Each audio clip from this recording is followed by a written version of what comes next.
Supervisor ng isang fast food restaurant viral matapos bigyan ng manok ang isang lalaking humingi lamang ng tubig. Ang nakakaantig na kwento, alamin. Viral po ngayon sa social media ang mga litrato ng isang lalaking pumasok sa isang sikat na fast food restaurant sa Marikina. Madumi ang suot nitong damit at mahahalata sa mukha nito ang nararamdamang gutom at uhaw. Nagtungo ito sa counter upang humingi ng 2 baso ng tubig. Ngunit nang lapitan siya ng supervisor, isang hindi inaasang tagpo ang umantig sa puso ng mga customer at maging ng mga netizen. Ano nga ba ang nangyari sa lalaking ito? Tara, alamin natin.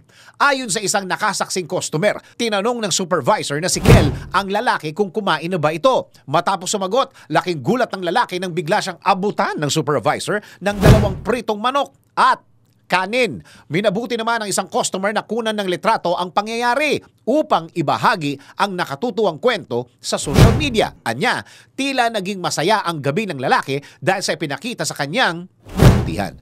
Hindi may kakailang malaking epekto ng pagmamalasakit sa buhay ng kapwa natin. Maging inspirasyon sana ang kwentong ito sa lahat na ipagpatuloy ang pagiging mabuti, sapagkat ito ang isa sa mga pinakamahalagang katangian ng pagiging tunay na tao. Ikaw, may ginawa ka na bang kabutihan sa kapwa mo ngayong araw?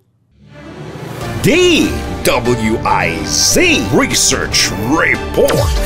Report.